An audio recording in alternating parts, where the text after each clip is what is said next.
പരിശുദ്ധ പരമദിവ്യകാരുണ്യത്തിന് ആരാധനയും സ്തുതിയും പുകഴ്ചയും ഉണ്ടായിരിക്കട്ടെ. ഇതുമാത്രം നമുക്ക് ഏകദാനപ്പെടാൻ പറ്റുന്നു.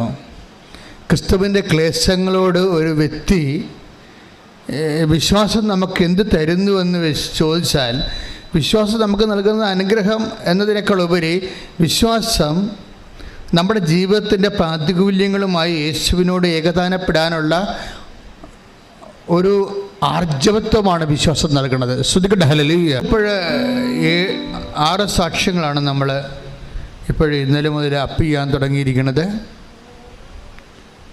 ക്യാപിറ്റൽ സാക്ഷ്യങ്ങളാണ്.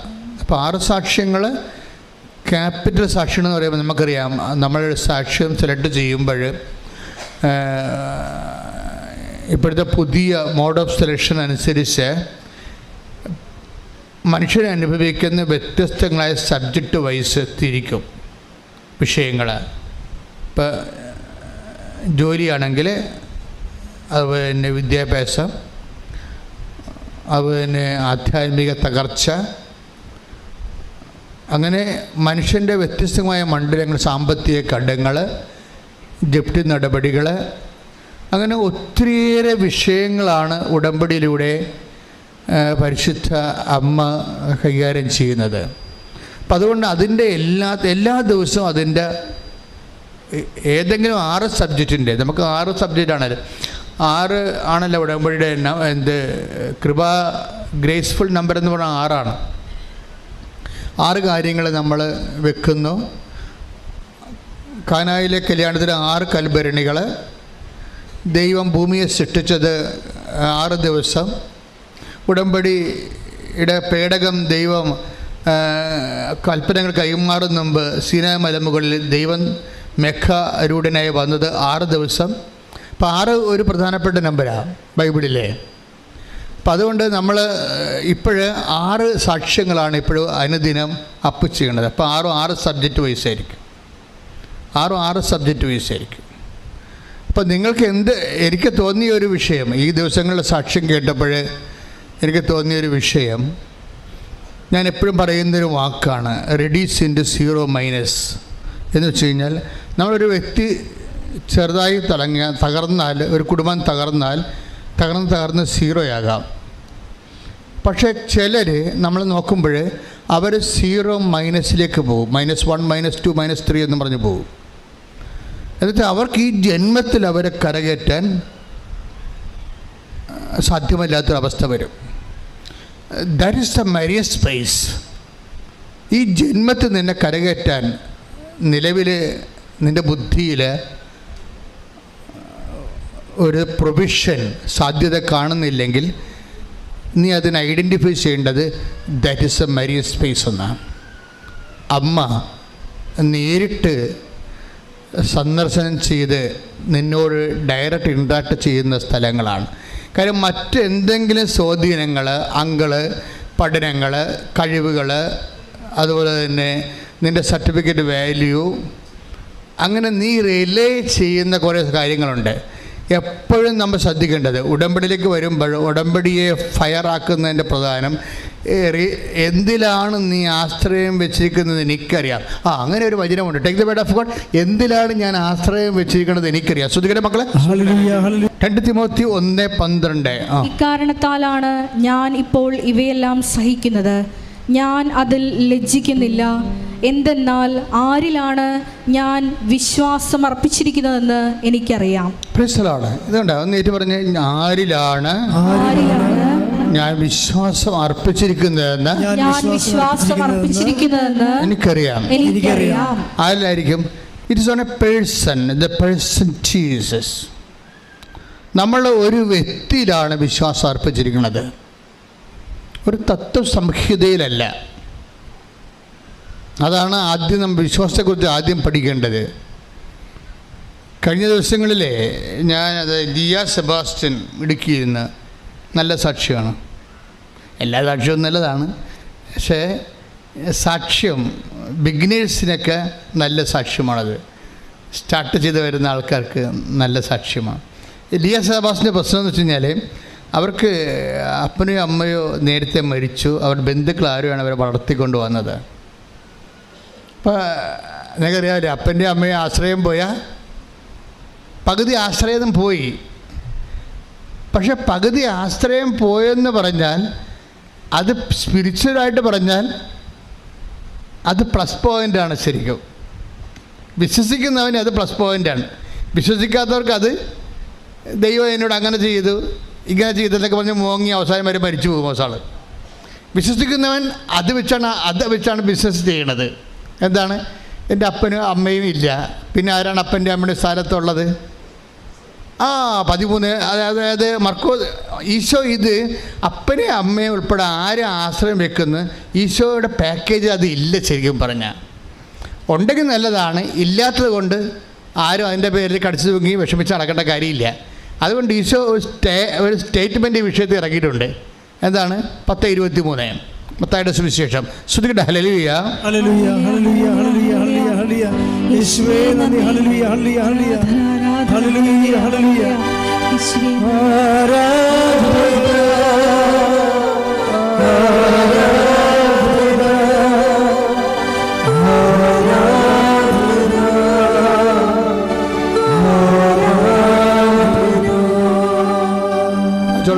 മത്തായി 23:9. സോറി. ഭൂമിയിൽ ആരെയും നിങ്ങൾ പിതാവെന്ന് വിളിക്കരുത്.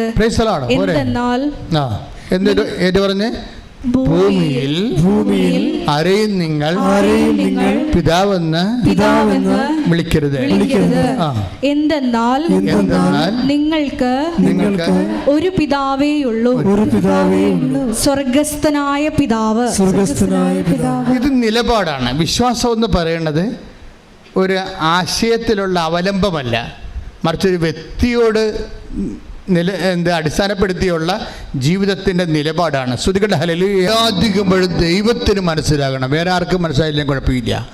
നമ്മൾ എല്ലാ മനസ്സോടും സർവശക്തിയോടും പൂർണ്ണ അറിവോടും സ്വാതന്ത്ര്യത്തോടും പൂർണ്ണ ഹൃദയത്തോടും കൂടിയാണ് ദൈവത്തെ ആരാധിക്കണമെന്ന്. അങ്ങനെ അതാണ് നമ്മൾ കളക്റ്റീവായിട്ട് വന്ന് ആരാധിക്കുമ്പോഴുണ്ടാകുന്ന ഗുണം. ഒരു പക്ഷേ വീട്ടിൽ നമ്മൾ ആരാധിക്കുമ്പോൾ ഇത്രയും സ്വരത്തിൽ ആരാധിക്കാമെന്ന് പരിധിയില്ല. ആരാധന അഭിഷേകമായി നൽകുമ്പോൾ ആരാധന സമൂഹത്തിൻ്റെ കൂടെ ചേർന്ന് നിന്നുകൊണ്ട് മനസ്സർപ്പിച്ചുകൊണ്ട് പരിശുദ്ധ അമ്മയുടെ കൂടെ സകല മലാഖന്മാരുടെ കൂടെ എല്ലാ വിശുദ്ധന്മാരുടെ കൂടെ കർത്താവിൻ്റെ തിരുസന്നിധിയിൽ ദൈവത്തെ അർഹമായ ആരാധന കരയേറ്റുന്ന സമയങ്ങളിൽ ശ്രുതികട്ടെ. ഹല്ലേലൂയ. ആരാധന നമ്മളുടെ ജീവിതത്തിൽ എപ്പോഴും ഈശോ അതിനോട് ചേർന്ന് വരാൻ പറ്റുന്നത് എന്തുകൊണ്ടാണ്? ആരെയും പിതാവെന്ന് വിളിക്കരുതെന്ന് പറയുമ്പോൾ നമ്മൾ അപ്പനെ പേര് വിളിക്കണമെന്നല്ല എൻ്റെ അർത്ഥം. അൾട്ടിമേറ്റായിട്ട് നിൻ്റെ അവലംബം ദൈവത്തിൽ മാത്രമായിരിക്കണം. നിൻ്റെ പൊന്ന്, പണം, ബന്ധം, സ്വന്തം, ഇതൊക്കെ ചില സമയത്ത് പ്രബടാന്നിങ്ങനെ വീഴണത് കാണാം. നീ ആശ്രയം വെച്ച് അവലംബം വെച്ച ആൾക്കാർ അവസാന നിമിഷം നിന്നെ ഇങ്ങനെ തള്ളിപ്പറയും. നീ ഒത്തിരി മനുഷ്യൻ്റെ എന്നോട് ചോദിക്കും, what is A tragedy of life? എന്താ മനുഷ്യൻ്റെ ദുരന്തമെന്ന് ചോദിച്ചാൽ ഞാൻ ഉടനെ പറയും മനുഷ്യൻ്റെ അവലംബങ്ങളാണെന്ന് പറയും. മനുഷ്യൻ്റെ അവലംബങ്ങൾ ബന്ധമാകാം, സ്വന്തമാകാം, പൊന്നാകാം, പണമാകാം, പാർട്ടിയാകാം, പറമ്പാകാം, ഇങ്ങനെ കുറേ അവലംബങ്ങളുണ്ട്. ഈ അവലംബങ്ങളിലെല്ലാം നിൻ്റെ ക്ലച്ച് വിടുന്നതനുസരിച്ച് കൊണ്ട് നീ ദൈവത്തിൽ ഫുൾ സ്വിങ് ആയിട്ട് നിനക്ക് അവലംബം കിട്ടും. അതിനുവേണ്ടി നമ്മൾ തകർച്ച എന്നൊക്കെ പറയുന്നത് ശരിക്കും പറഞ്ഞാൽ ഉയർച്ചയാണ്. ആധ്യാത്മിക ജീവിതത്തിലെ നിങ്ങൾ തകർച്ചയെന്ന് പറയരുത്. തകർച്ചയെന്ന് പറയണത് ഇപ്പം നമുക്കറിയാം, ഗോതമ്പ് എന്ന് വെച്ച് കഴിഞ്ഞാൽ എന്താണത്? അത് ചൂടാണെന്ന് പറയും, അല്ലെ? ആയുർവേദക്കാരാണൊക്കെ പറയും അത് ചൂടാണെന്ന് പറയും. എന്താണ്? ഫലത്തിലത് ചൂടായത് കൊണ്ടാണ്. ഇതുപോലെ തന്നെയാണ് നമ്മൾ തകർച്ച എന്ന് പറഞ്ഞാൽ ആധ്യാത്മിക ജീവിതത്തിൽ അത് ഉയർച്ചയാണ്, അല്ലെങ്കിൽ കുതിപ്പിന്. കാര്യം നമ്മുടെ അവലംബങ്ങൾ മാറിയിട്ട് ദൈവത്തിൽ മാത്രം നമ്മൾ അവലംബം ചെയ്യാൻ പോകുന്നു. ബന്ധുക്കളാകാം, സ്വന്തപ്പെട്ടവരാകാം, ഇങ്ങനെയുള്ള അവലംബങ്ങൾ. ഇപ്പം നിങ്ങൾ ടെസ്റ്റ് ചെയ്ത് നോക്കണം ആരിലാണ് നിങ്ങളുടെ അവലംബമെന്ന്. അപ്പോൾ ആരിലാണ്, ഇപ്പം തിമോത്തി എന്താ പറയണത്?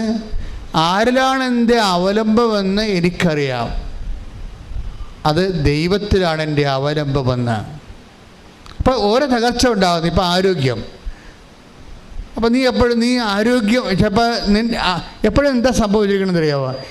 നമുക്ക് ഈ യുദ്ധം നടക്കുമ്പോൾ അറിയാമല്ലോ, എല്ലായിടത്തും ബോംബൊന്നും വീഴത്തില്ല.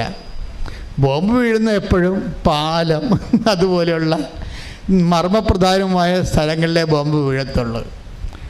അതായത് ഒരു രാജ്യത്തിൻ്റെ വികസനത്തിൻ്റെ ഇൻഫ്രാസ്ട്രക്ചറിൽ എപ്പോഴും ബോംബ് വീഴത്തുള്ളൂ. മിലിറ്ററി കൺവോയ് പോകുന്ന സ്ഥലങ്ങളിലൊക്കെ ബോംബ് വീഴും. ഇതുപോലെ നമ്മൾ അവലംബം വെച്ചിരിക്കുന്നതിലാണ് എപ്പോഴും എന്തെങ്കിലും തരത്തിലുള്ള തകർച്ച വരുമ്പോഴും നമ്മൾ തളർന്നു പോകത്തുള്ളൂ. പക്ഷേ അങ്ങനെ തളർന്ന ഒരു സ്ത്രീയാണ് ഈ ലിയ സെബാസ്റ്റ്യൻ. ലിയ സെബാസ്റ്റ്യൻ പ്രശ്നം വെച്ച് കഴിഞ്ഞാൽ അവൾക്ക് അപ്പനും അമ്മയും ഇല്ലാത്തത് കൊണ്ട് ബന്ധുക്കൾ അവരെ വളർത്തിയവർ അവരെ പെട്ടെന്ന് കല്യാണം കഴിപ്പിക്കും. അപ്പോൾ അവരുടെ ആഗ്രഹം ജോലി വാങ്ങിക്കുക. ഇപ്പോഴത്തെ എല്ലാ കുഞ്ഞുങ്ങൾക്കും ഉണ്ടല്ലോ ജോലി വാങ്ങിക്കണമെന്ന്. അപ്പോൾ ജോലി വാങ്ങിക്കുക, സ്വന്തം കാലം നിൽക്കുക, ഇങ്ങനെയൊക്കെ നമുക്ക് സ്വകാര്യമായ ആഗ്രഹങ്ങൾ എല്ലാവർക്കും ഉണ്ടാവും. അല്ലെങ്കിൽ നമ്മൾ മുരഞ്ഞു പോകും, അടുക്കളയിൽ തന്നെ കാണാത്ത കാരെ കെട്ടിടേണ്ടി വരും, നമ്മുടെ ജീവിതം തീർന്നു പോകും. അത് കാരണം പെൺപിള്ളേരെല്ലാം ശരിക്കും പഠിക്കുകയാണ്. പഠിച്ച് എങ്ങനെയെങ്കിലും അതായത് അവരെപ്പോഴും നോക്കുന്നത് വിവാഹ അനന്തരമായ ജീവിതത്തെക്കുറിച്ചാണ് എപ്പോഴും ചിന്തിക്കുന്നത്. പ്രത്യേകിച്ച് കൂടുതൽ ചിന്തിക്കുന്നത് പെൺപിള്ളേരാണ്. അപ്പം അങ്ങനെ സ്വകാര്യമായിട്ട് ജോലി വാങ്ങിക്കണമെന്നൊക്കെ ആഗ്രഹിക്കാമല്ലാതെ സിറ്റുവേഷൻസ് അതിനെ അനുവദിക്കണില്ല. നമ്മൾ ചൊൽപ്പിടിക്ക് നമ്മൾ പറയണത് കേട്ടിട്ട് നിൽക്കാൻ വേണ്ടി നമുക്ക് അധികാരം ചെലുത്താൻ പറ്റിയ അപ്പനില്ല. നമ്മളിതൊക്കെ ചെയ്യണം അപ്പനെ കണ്ടിട്ടല്ലേ പെൺപിള്ളേരെല്ലാം ചെയ്യണത്. അപ്പൻ സ്ഥാനങ്ങളായി അമ്മ കയറി ഉടക്കിയാലും അപ്പൻ സ്ഥാനായിട്ട് നിൽക്കുന്നവർക്കറിയാം. കാര്യം അതാണ്, അവർക്ക് പെൺപിള്ളേരുടെ ആശ്രയം അപ്പന്മാരല്ലേ കൂടുതൽ. അമ്മമാർക്ക് അധികമില്ല, ആൺപിള്ളേർക്ക് ആശ്രയം അമ്മമാരാണ്. അപ്പോൾ അതുകൊണ്ട് അവർക്ക് ഒരു ആശ്രയമുണ്ട്. പക്ഷേ എനിക്ക് തോന്നുന്നു എൻ്റെ മക്കൾ നിങ്ങൾ ഓവറായിട്ട് അപ്പനായാലും ഇപ്പോൾ പെൺപിള്ളേരായാലും ശരി, അപ്പനോടായാലും ശരി, ആൺപിള്ളേർ അമ്മയോടെ ശരി, അമിത ആശ്രയം വെക്കരുത്. നിങ്ങളുടെ ദുഃഖം ഉണ്ടാകാൻ പോണത് നിങ്ങൾ എന്തിൽ ആശ്രയം വെക്കുന്നു അതിൽ നിന്നായിരിക്കും വരാൻ പോണത്. ചിലപ്പോൾ അവർ നേരത്തെ മരിച്ചു പോയെന്ന് വരും. അപ്പോൾ അതുകൊണ്ട് അത്രയും നമ്മൾ ഈ കോഞ്ഞാട്ടയായി നാണം കെട്ട് നാറി അവസാനം ദൈവത്തിൻ്റെ അടുത്ത് വരും. നിങ്ങൾ ആശ്രയം വെച്ചിരിക്കുന്ന ആളിൻ്റെ തട്ടും മുട്ടും കിട്ടിപ്പോയി കഴിഞ്ഞാൽ പിന്നെ നിങ്ങൾ ഒരു കാലത്ത് അവരുണ്ട്, എനിക്ക് ഇവരുണ്ട്, അങ്കിളുണ്ട്, ആനയുണ്ട്, ആൻറ്റിയുണ്ട് എന്നൊക്കെ പറഞ്ഞുകൊണ്ടിരുന്നിട്ട് അവസാനം ഈ ആൾക്കാർ തന്നെ നിന്നെ കാല് വരുമ്പോൾ നാണം കെട്ടും നാണക്കല്ലും പറഞ്ഞ് നീ ദൈവത്തിൻ്റെ അടുത്ത് വരും. പക്ഷേ നിൻ്റെ മാർക്ക് കുറവായിരിക്കും. എന്താണ്? നിനക്ക് അവരുണ്ട്, ഇപ്പം നീ സബ്സ്റ്റിറ്റ്യൂട്ട് ചെയ്തിരിക്കുകയാണ്. അവരില്ലാത്തത് കൊണ്ടാണ് നീ ദൈവത്തിൻ്റെ അടുത്ത് ഇപ്പോൾ വന്നിരിക്കുന്നത്. അപ്പോൾ നിൻ്റെ ക്വാളിറ്റി പോയി. ദൈവതിരുസന്നിധി ഗുണനിലവാരം കുറയാതിരിക്കാൻ ശ്രദ്ധിക്കണം. ദൈവതിരുസന്നിധിയിൽ ഗുണനിലവാരം കുറയാതിരിക്കാൻ ശ്രദ്ധിക്കണം. അതിനെന്ത് ചെയ്യണം? ആശ്രയം വെച്ചിരിക്കുന്നവരാരാണെന്ന് അറിയണം. Take the word of read it again. ഞാൻ ആശ്രയം വെച്ചിരിക്കുന്നത് ആരിലാണെന്ന് അറിയാം. 2 തിമോത്തി 1:12 ഇക്കാരണത്താലാണ് ഞാനിപ്പോൾ ഇവയെല്ലാം സഹിക്കുന്നത്, ഞാൻ അതിൽ ലജ്ജിക്കുന്നില്ല. എന്തെന്നാൽ ആരിലാണ് ഞാൻ വിശ്വാസം അർപ്പിച്ചിരിക്കുന്നതെന്ന് എനിക്കറിയാം. അപ്പോഴേ ദൈവത്തിൽ വിശ്വാസം അർപ്പിച്ച എന്താ പറ്റണത്? ലജ്ജിക്കേണ്ടി വരത്തില്ല. വേറെ പൊന്ന് പാർട്ടി അതുപോലെ എല്ലാവരും ഇപ്പോൾ പാർട്ടിയിലൊക്കെ പ്രവർത്തിക്കുന്നവരുടെ 55 വയസ്സുകാർ കഴിഞ്ഞ ഒരു ചേട്ടനായി എനിക്കറിയാം. അങ്ങനെ പാർട്ടിയുടെ LC സെക്രട്ടറിയോ വേറെ എന്തോ ഏരിയ കമ്മിറ്റി അംഗമോ എന്തൊക്കെ വലിയ ആളായിരുന്നു. പക്ഷെ അങ്ങനെ ഒരു ലീഡറിനെ അടിസ്ഥാനപ്പെടുത്തിയാണ് ആ പാർട്ടി പ്രവർത്തിച്ചുകൊണ്ടിരുന്നത്. ആ ലീഡർ ഇടക്കാലം കൊണ്ട് ആ പാർട്ടിയിൽ നിന്ന് പുറത്തായി, വേറെ പാർട്ടി ചേർന്ന്. അപ്പോൾ ഇയാളുടെ ആശ്രയം പോയി. മനസ്സിലായില്ലേ? പാർട്ടിയിലൊക്കെ നമ്മൾ പ്രവർത്തിക്കുമ്പോഴൊക്കെ വരുന്നൊരു വിഷയം, ഏതെങ്കിലും ഒരു ലീഡറിൻ്റെ കെയർ ഓഫ് നമുക്കുണ്ടാവും. പക്ഷേ ഈ ചില സമയത്ത് ലീഡർമാർ അവർക്ക് ഇലക്ഷനൊക്കെ വരുമ്പോൾ വേണ്ടത്ര പരിഗണന കിട്ടില്ല എന്നുണ്ടെങ്കിൽ അവർ ചിലപ്പോൾ കളം മാറി ചവിട്ടും. അപ്പോൾ എന്നാ പറ്റും? നമ്മൾ ഇത്രയും നാൾ അധ്വാനിച്ചത് മൊത്തം പോകും. പുതിയ സ്ഥലത്ത് നമുക്ക് ഗ്രിപ്പ് നമ്മുടെ ലീഡറിന് കിട്ടുന്നില്ലെങ്കിൽ നമ്മൾ ഗതി കിട്ടാൻ പ്രേതമായി പോകും. 50 വയസ്സ് കഴിഞ്ഞ് പാർട്ടി പ്രവർത്തിച്ച ഒത്തിരി ഗതി കിട്ടാൻ പ്രേതങ്ങളുണ്ട്. അതിൻ്റെ കാരണം ഇവർ നല്ല കാലം ദൈവത്തെ അറിയാഞ്ഞത് കൊണ്ടും കളമാറി ചവിട്ടി ദൈവത്തെ നിരക്കാത്ത രീതിയിൽ ദൈവത്തെക്കാൾ വലിയ ദൈവങ്ങളെ സ്വന്തമായിട്ട് പൂജിച്ചത് കൊണ്ടാണ്. അപ്പം അതുകൊണ്ട് ആരിലാണ് പറഞ്ഞേ? ഞാൻ ആശ്രയം വെച്ചതെന്ന് എനിക്കറിയാം. അപ്പം നിങ്ങൾക്കറിയാവോ ആരിലാണ് ആശ്രയം വെച്ചിരിക്കണമെന്ന്? ആശ്രയത്തിൻ്റെ ഫ്രെയിം ഓഫ് റെഫറൻസും നോക്കണം നല്ലതാണ്. ഇത് കറക്റ്റ് ചെയ്യണം. ഗുണനിലവാരമുള്ള റിലേഷൻ, ദൈവത്തോട് ഗുണനിലവാരമുള്ള ഒരു ബന്ധം ഉണ്ടാകണമെന്നുണ്ടെങ്കിൽ ആശ്രയങ്ങൾ ആരാണെന്ന് നോക്കണം ആദ്യം. ആശ്രയങ്ങൾ, ഇത് കാര്യം നമ്മൾ ഈ ഭൂമിയുടെ ഒരു കുഴപ്പമെന്ന് വെച്ച് കഴിഞ്ഞാൽ എന്ത് സംഭവമായാലും ചില സമയത്ത് ഇതിൻ്റെ വിലയില്ലാണ്ടായി പോകും. ഇപ്പം നാട്ടിൽ മുഴുവനും കുറേ ആൾക്കാർ സീ വ്യൂ, ഐ വ്യൂ എന്നൊക്കെ പറഞ്ഞുകൊണ്ട്, സീ വ്യൂ, ലേക്ക് വ്യൂ എന്നൊക്കെ പറഞ്ഞുകൊണ്ട് ഇടിച്ചു തല്ലി ഒരു സെൻറ്റിന് 5 ലക്ഷം രൂപ വെച്ച് ഒരു കായലിറമ്പത്ത് സ്ഥലം മേടിച്ചിട്ടുണ്ട് ചില ആൾക്കാർ ഒരു കാലത്ത്. അവിടെ ആസ്തി അതായിരുന്നു. എന്താണ്, സി വി യുവിൽ കടലോരത്ത് എനിക്ക് 8 സെൻറ്റ് സ്ഥലം ഉണ്ട്, 8 ഏക്കർ സ്ഥലമുണ്ട്, കായലിറമ്പത്തിൽ എനിക്ക് അത്രയും സ്ഥലമുണ്ടെന്നൊക്കെ പറയും. ആ സി വി യു എന്നൊക്കെ പറഞ്ഞ് വിൽക്കും. പക്ഷേ ഒരു പ്രളയം വന്നതോടുകൂടി ഈ സ്ഥലങ്ങളെല്ലാം വെള്ളം കയറിപ്പോയി. ഇപ്പോഴ് അവിടെ വില ഇല്ല. അപ്പോൾ പറമ്പിൽ ആശ്രയം വെച്ച ആൾ നിങ്ങളെ ഒരു ഞായറാഴ്ച കുർബാനക്ക് പോലും പോകാതെ ആയിരിക്കും ഈ സ്ഥലത്തിന് അഡ്വാൻസ് കൊടുക്കാൻ വേണ്ടി വേറെ ആൾക്കാർ മേടിച്ചെടുക്കുമെന്നും പറഞ്ഞുകൊണ്ട് ആ സ്ഥലത്തിന് അഡ്വാൻസ് കൊടുക്കാൻ വേണ്ടി പെരിയാറിൻ്റെ പമ്പാനദി തീരത്തൊക്കെ സ്ഥലത്ത് സ്വന്തമാക്കാൻ വേണ്ടി ഓടിയവരെല്ലാം ഇന്ന് ദുഃഖിക്കുന്നുണ്ട്. എന്താ കാര്യം? ഇന്ന് അവിടെ പലപ്പോഴും സ്ഥലത്ത് വില കുറവാണ്. എന്താണ് ആൾക്കാർ ചോദിക്കുന്നത്? പ്രളയം വന്നപ്പോൾ ഇവിടെ വെള്ളം കയറിയായിരുന്നു ചോദിക്കും. ഒറ്റ ചോദ്യമേ ചോദിക്കത്തുള്ളൂ. പ്രളയം വന്നപ്പോൾ ഇവിടെ വെള്ളം കയറിയായിരുന്നു, നശിച്ചു അടിച്ചു പോയി. അപ്പോൾ ഓരോ കാലം ചെല്ലുന്തോറും ആസ്പദങ്ങളെല്ലാം ക്വാളിറ്റേറ്റീവ്ലി. അപ്പോൾ കുർബാനയും മുടക്കിപ്പോയ പാർട്ടിയാണിത്. ഈ സ്ഥലം വാങ്ങിക്കാൻ വേണ്ടി ഞായറാഴ്ച കുർബാനയും മുടക്കിപ്പോയതാണ്. ദൈവത്തെ മാറ്റി നിർത്തിയിട്ട് ദൈവമല്ല വലുത്, എനിക്ക് പറമ്പാണ് വലുതെന്നും പറഞ്ഞ് ഓടിയ പാർട്ടിയാണ്. നിങ്ങളുടെ ദുഃഖങ്ങൾ നിങ്ങൾ തന്നെയാണ് ഉണ്ടാക്കുന്നത്. ഓരോ മനുഷ്യൻ്റെ ദുഃഖം ദൈവത്തെ അറിയാത്തത് കൊണ്ടുണ്ടാകുന്നതാണ് ഓരോരുത്തർ. അപ്പം നിങ്ങൾ ഇതുകൊണ്ട് എപ്പോഴും ദൈവമായിട്ടൊരു ആലോചന, ഒരു ബന്ധം, റെസ്പെക്റ്റ്, അതായത് ഒരു അടുപ്പമുള്ള ബന്ധം സൂക്ഷിച്ചു കഴിഞ്ഞാൽ നമുക്ക് പ്രൊട്ടക്ഷൻ കിട്ടും. തലയ്ക്ക് നമുക്ക് ഏറ്റവും വലിയ വേണ്ടത്, ദൈവം പറഞ്ഞിരിക്കുന്നത് എന്താണ്? ഏറ്റവും കൂടുതൽ പ്രൊട്ടക്ഷൻ വേണ്ടത് എന്തിനാണ്? ഹൃദയത്തിനും തലക്കുമാണ് പ്രൊട്ടക്ഷൻ വേണ്ടത്. കാര്യം ഇതാണ് ഇത് ഉള്ളിൽ വെച്ചിരിക്കുന്ന കാര്യം. കള്ളിൻ്റെ അകത്തല്ല, തലയുടെ അകത്തല്ല തലച്ചോറിരിക്കണത് അല്ല. ഇവിടെ നമുക്ക് അനക്കാൻ പറ്റത്തില്ലല്ലോ. താടി ഇങ്ങനെ അനക്കാൻ പറ്റുന്നില്ല, മേലിലോട്ടൊന്നും ചെയ്യാൻ പറ്റത്തില്ല.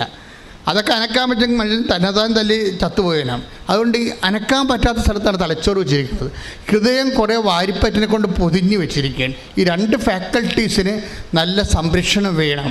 പക്ഷേ അതേസമയം തന്നെ അതിൻ്റെ വ്യാപാരങ്ങൾക്ക് ദൈവസംരക്ഷണമാണ് വേണ്ടത്. നിൻ്റെ ഹൃദയ വ്യാപാരങ്ങൾക്കും ബുദ്ധി വ്യാപാരങ്ങൾക്കും വേണ്ടത്. അങ്ങനെ വചനം ഉണ്ടല്ലോ, ഫിലിപ്പിയർ വായിച്ച് നോക്കിയേ, ചിന്തകളെയും ബുദ്ധികളെയും. ഫിലിപ്പിയർ 4:6 അല്ലേ? ഫിലിപ്പി 4:6-7. ഫിലിപ്പിയർ 4:6-7. ഒന്നിനെക്കുറിച്ചും ആകുലരാകേണ്ട. പറഞ്ഞേ, ഒന്നിനെക്കുറിച്ചും ആകുലരാകേണ്ട. പ്രാർത്ഥനയിലൂടെയും അപേക്ഷയിലൂടെയും കൃതജ്ഞതാ സ്തോത്രങ്ങളോടെ നിങ്ങളുടെ യാചനകൾ ദൈവസന്നിധിയിൽ അർപ്പിക്കുവിൻ.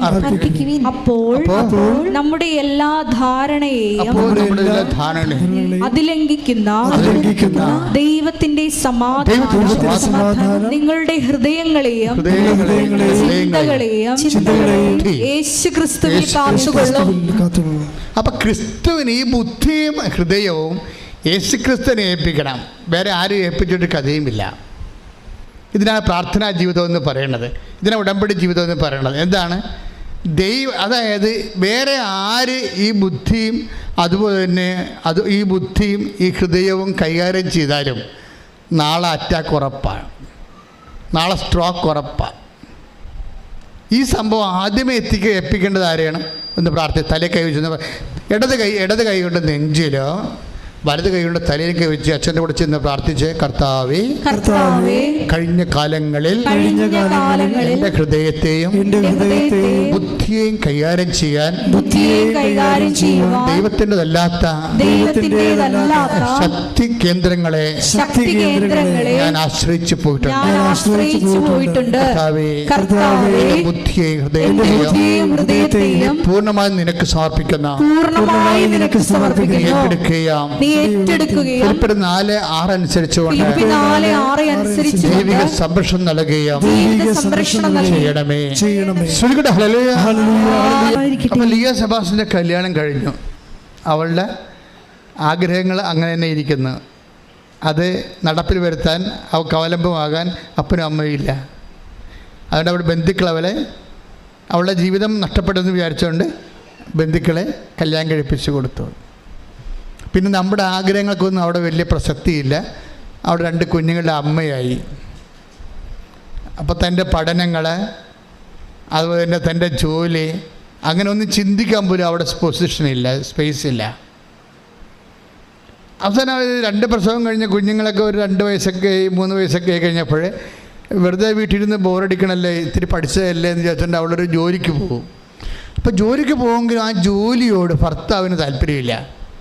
ഓരോ മനുഷ്യൻ്റെ ടെൻഷൻ വരുന്ന സ്ഥലങ്ങൾ കണ്ടില്ലേ?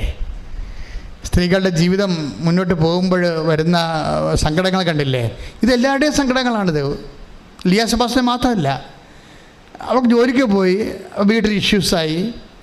കാര്യം നമ്മൾ ജോലിക്ക് പോകുമ്പോൾ ഈ കുഞ്ഞുങ്ങളെ വേണമെങ്കിൽ എന്തെങ്കിലും വീട്ടിൽ ശ്രദ്ധിക്കപ്പെടാതെ വീഴുക, തട്ടുമുട്ടുക, സമയത്ത് ഭക്ഷണം കിട്ടില്ല, കിടന്ന് കാറുക, അവർ ചിലപ്പോൾ വെയിലത്ത് എണ്ണയിട്ട് വെയിലത്ത് പോയി തലയിൽ പനി പിടിപ്പിക്കുക. പിന്നെ അത് വീട്ടുകാർക്ക് പിന്നെ വൈകുന്നേരം ആകുമ്പോൾ കുഞ്ഞുങ്ങളുടെ കരച്ചിലും, അപ്പോൾ നീ ജോലിക്ക് ഓടിയിട്ടല്ലേ എന്നുള്ള ഭയങ്കര ഡയലോഗും, ഭ്രാന്ത് പിടിച്ചു പോകും ജീവിതം ഇല്ലേ? ഇപ്പം ഇങ്ങനെ ഭ്രാന്ത് പിടിക്കുന്ന ഒരവസ്ഥയിൽ ഇവിടെ ജോലിക്ക് പോകുന്നുണ്ട്, പക്ഷേ ഇഷ്യൂസ് വീട്ടിലുണ്ട്. അവരുടെ അവസ്ഥ മടുത്ത്. ഇതാരുടെ ജീവിതമാണ്? നിങ്ങളുടെയൊക്കെ പലരുടെയും ജീവിതമാണ്. നിങ്ങൾ പല ആൾക്കാർ അനുഭവിക്കുന്ന അവസ്ഥകളാണ് ഇതൊക്കെ ശരിക്കും പറഞ്ഞാൽ. അവർക്ക് ഇത് മടുത്ത് പിന്നെ വെറുതെ വീട്ടിലും ജോലിയിലും അവിടെ പ്രശ്നങ്ങളുണ്ട്, പിന്നെ വീട്ടിലും ഇങ്ങനെ പ്രശ്നമാണ്. അയാൾ നിർത്തിയേക്കാമെന്ന് വിചാരിച്ചു, ജോലി അങ്ങനെ നിർത്തി. ഇപ്പോൾ ഭർത്താവിൻ്റെ ഒരു വഴക്ക് കുറഞ്ഞ്. ഇപ്പോൾ ഒരു ലേഡി അനുഭവിക്കുന്ന സ്വകാര്യ സങ്കടങ്ങളും സംഘർഷങ്ങളും ഉടമ്പടി എങ്ങനെ കൈകാര്യം ചെയ്യുന്നു? അല്ലെങ്കിൽ ഒരു ബോയ്, അല്ലെങ്കിൽ ഒരു പുരുഷൻ അനുഭവിക്കുന്ന സ്വകാര്യ സങ്കടങ്ങൾ, നിങ്ങളത് ഉടമ്പടിയെ ആ ഒരു പെർസ്പെക്റ്റീവിൽ പഠിക്കുമ്പോഴാണ് നമ്മൾ ഞെട്ടിപ്പോണത്. ദൈവം ഈ കാലഘട്ടത്തിന് പറ്റിയ പ്രെയർ ഓഫ് ദിസ് ടൈം, ഈ കാലത്തിന് പറ്റിയ ഒരു പ്രാർത്ഥന. അതുകൊണ്ടാണ് നിങ്ങളെല്ലാം ഇങ്ങനെ ഇരച്ചു നിൽക്കണം ഇവിടെ. എന്തുകൊണ്ടാണ്? കർത്താവ് നിങ്ങളോട് സംസാരിക്കുമെന്ന് നിങ്ങൾക്കറിയാം. അമ്മ മാതാവ് നിങ്ങൾക്ക് വേണ്ടി മാധ്യസ്ഥം വഹിക്കാൻ നിങ്ങൾക്കറിയാം. നിങ്ങളുടെ പച്ചയായ ജീവിതമാണ് ദൈവം ഇവിടെ കൈകാര്യം ചെയ്യണം നിങ്ങൾക്കറിയാം. ഇന്നല്ലെങ്കിൽ നാളെ ദൈവം നിങ്ങളെ സ്പർശിക്കും. ഇപ്പം തന്നെ അത് സ്പർശിക്കാൻ വേണ്ടി അശക്തമായി സ്തുതിക്കട്ടെ. ഹല്ലേലൂയ.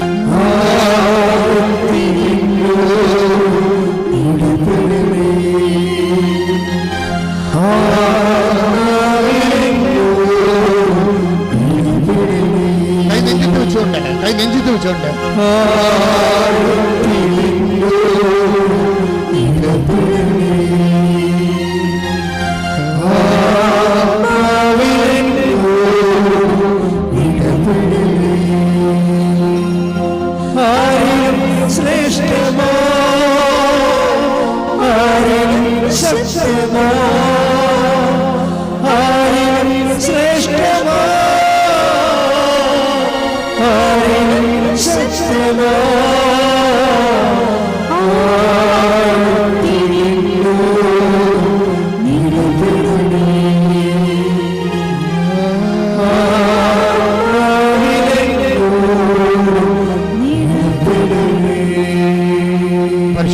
ദിവ്യകാരുണ്യത്തിന്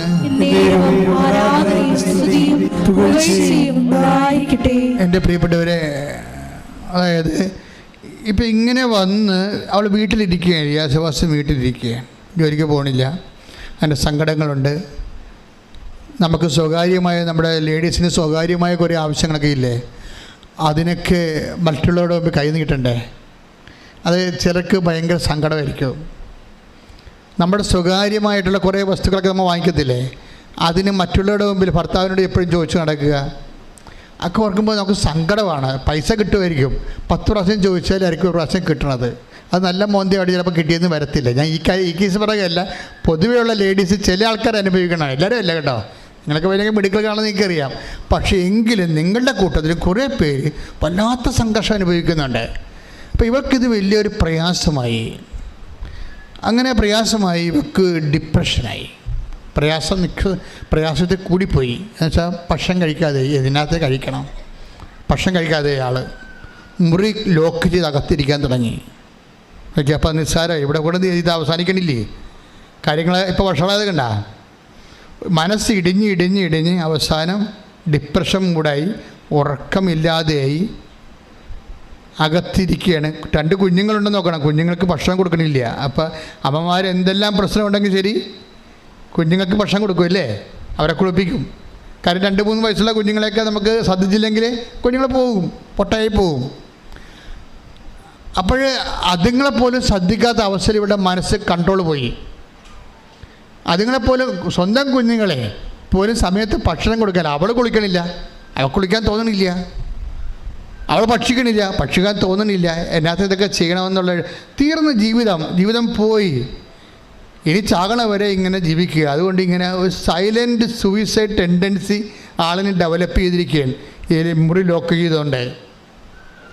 അപ്പോൾ അമ്മായിയമ്മ പക്ഷെ ബെസ്റ്റാണ്.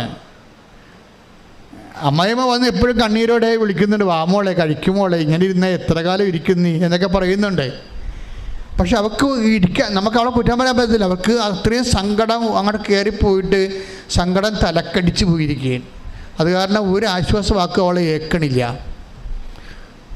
ഒരു ദിവസം ഒരു ഉടമ്പടി ധ്യാനം ഇങ്ങനെ ഒരു 2 മാസമോ 2 ആഴ്ചയായി ഇങ്ങനെ ഇരിക്കണത്. അപ്പം ജീവിതം തീർന്നു. എപ്പോഴെങ്കിലും ഒരു മരണം വരും, അപ്പം കണ്ടുമുട്ടാം, ഞാനായിട്ട് മരിക്കണില്ല എന്നൊക്കെ ഉള്ളൊരു മാനസികാവസ്ഥയിൽ അങ്ങനെ കഴിഞ്ഞു പോകുന്ന ദിവസങ്ങളാണ്. പെട്ടെന്ന് ഇവൾ മൊബൈലിൽ ഒരു ഇൻസ്റ്റഗ്രാമിൽ ആരോ നമ്മുടെ ഈ ഉടമ്പടി ധ്യാനത്തിൻ്റെ ഒരു കഷ്ണം വെട്ടിയിട്ട് കൊടുത്ത്, ആ കൊടുത്തതല്ല, ഇങ്ങനെ ഇപ്പോൾ ആൾക്കാർ ചെയ്യുന്നുണ്ടല്ലോ, കുറേ പ്രേക്ഷിത പ്രവർത്തനം ചെയ്യുന്നുണ്ടല്ലോ ആൾക്കാരൊക്കെ, വലിയ പ്രേക്ഷിത പ്രവർത്തനമാണേ. നമ്മളറിയാത്ത ആൾക്കാരൊക്കെ ഇങ്ങനെ ഉടമ്പടി ധ്യാനം എടുത്ത് കട്ട് ചെയ്തും സാക്ഷ്യം കട്ട് ചെയ്തൊക്കെ ഇട്ടേക്കാണ്. അതിനേക്കാളൊക്കെ വലിയ സുവിശേഷ വില ഒന്നുമില്ല. അപ്പം അതുകൊണ്ട് അങ്ങനെ ഒരു ഇൻസ്റ്റഗ്രാമിൽ ഇവൾ ഒരു വചനം കേട്ട്, അത് എന്താ കേട്ടതെന്ന് വെച്ചാൽ ഉടമ്പടി ധ്യാനമാണ്. ക്രിസ്തുവിൻ്റെ മുമ്പിൽ നീ മുട്ടുമടക്കിയാൽ പിന്നെ ആരുടെ മുമ്പിൽ നിനക്ക് മുട്ടുമടക്കേണ്ടി വരത്തില്ലെന്ന്. Praise the Lord. ശ്രുതികട ഹല്ലേലൂയ. അതായത് എപ്പോഴും എൻ്റെ മക്കളെ, നിന്നെ രക്ഷിക്കാനുള്ള ഒരു അഗ്നി ചാരത്തിൽ പൊതിഞ്ഞ് ദൈവം നിൻ്റെ ഉള്ളിൽ നിക്ഷേപിച്ചിട്ടുണ്ട്. ക്ലേശകാലങ്ങളിൽ നീ ഇതാണ് അറിയേണ്ടത്. നിന്നെ രക്ഷിക്കാനുള്ള ഒരു അഗ്നി ദൈവം ചാരത്തിൽ പൊതിഞ്ഞ് നിൻ്റെ ഉള്ളിൽ തന്നെ നിക്ഷേപിച്ചിട്ടുണ്ട്. ലിയസഭാസ് എന്താ സംഭവിച്ചിരിക്കുന്നത്?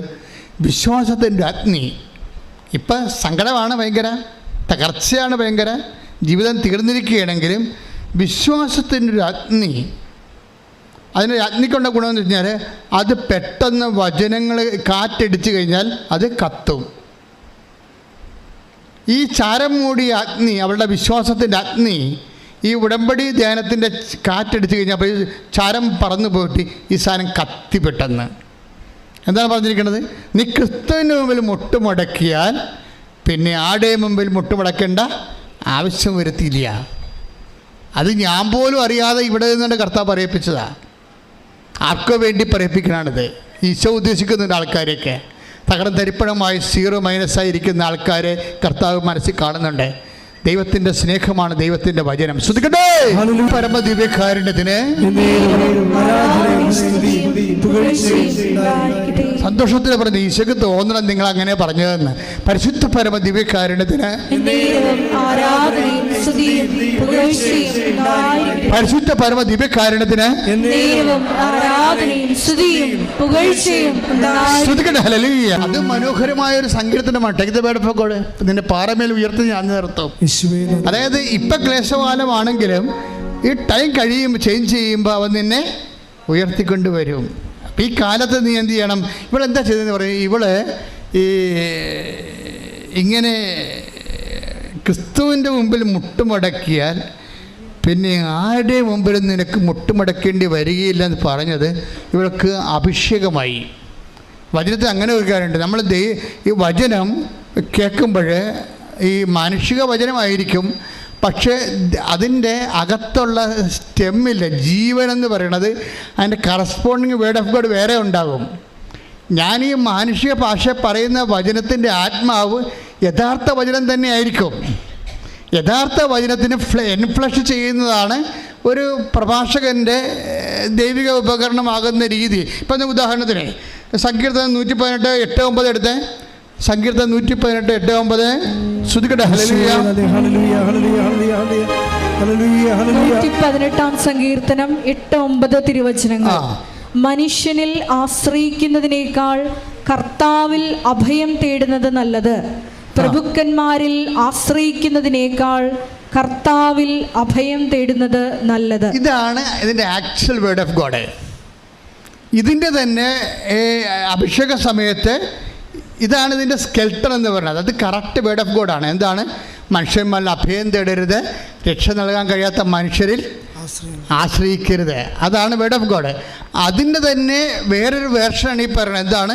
നിങ്ങൾ ക്രിസ്തുവിൻ്റെ മുമ്പിൽ മുട്ടുമടക്കിയാൽ വേറെ ആരുടെ മുമ്പിൽ നിങ്ങൾക്ക് മുട്ടുമടക്കേണ്ടി വരത്തില്ല. ഇപ്പോൾ നമ്മൾ എത്ര പേരുടെ മുമ്പിൽ മുട്ടുമടക്കുന്നുണ്ട്? ഇൻസ്റ്റാൾമെൻറ്റുകാരൻ്റെ കയ്യിൽ മുട്ടുമടക്കണം, പലിശക്കാരൻ്റെ അടുത്ത് മുട്ടുമടക്കണം, ബാങ്ക് മാനേജറിൻ്റെ അടുത്ത് മുട്ടുമടക്കണം, അല്ലേ? ഇങ്ങനെ ലോകത്തിലുള്ള ഓരോ മനുഷ്യന്മാരുടെ മുമ്പിൽ മുട്ടുമടക്കി പ്രഖ്യാപിത അടിമയായിട്ട് ജീവിക്കണം നമ്മൾ. ഈ അടിമ ജീവിതം അവസാനിപ്പിക്കാൻ കർത്താവ് തന്നെ തിരിച്ചു വിളിക്കുന്നു. കൈയടിച്ച് ശ്രദ്ധിക്കട്ടെ. 27-ാം സങ്കീർത്തനം 27:5. ക്ലേശകാലത്ത് അവിടുന്ന് തൻ്റെ ആലയത്തിൽ എനിക്ക് അഭയം നൽകും, തൻ്റെ കൂടാരത്തിനുള്ളിൽ എന്നെ ഒളിപ്പിക്കും, എന്നെ ഉയർന്ന പാറമേൽ നിർത്തും. ഈ ക്ലേശകാലത്ത് ദൈവം സംരക്ഷിക്കുന്ന രീതികളാണ്. അപ്പോൾ ദൈവ സംരക്ഷണം എപ്പോഴായാലും ക്ലേശകാലത്തായാലും ഉണ്ടാകും. പക്ഷെ നീ അത് ശ്രദ്ധിക്കണമെന്നേ ഉള്ളത്. ഇപ്പം ലിയ സെബാസ്റ്റ്യൻ ശ്രദ്ധിച്ചു. ആ ഒരു ശ്രദ്ധ എന്ന് പറയണത് ദൈവം ഇന്നല്ലെങ്കിൽ നാളെ വന്ന് എന്നെ വിളിക്കും. ഞാൻ മുറി അടച്ചിട്ട് ഭക്ഷണം കഴിക്കാതെ ഡിപ്രസ്ഡ് ആയിട്ട് കരഞ്ഞു തല്ലി എൻ്റെ ജീവിതം പോലും ഇനി എനിക്ക് എന്തിനെന്ന് പറഞ്ഞ് ബാധ്യതയായിട്ടിരിക്കണമെങ്കിലും എപ്പോഴെങ്കിലും കർത്താവ് എൻ്റെ അടുത്ത് വരും എന്നുള്ള ഒരു ഓർമ്മ അവൾക്കുണ്ട്. ആ ഓർമ്മയിലാണ് ഈ വചനം അവളെ സ്പർശിക്കുന്നത്.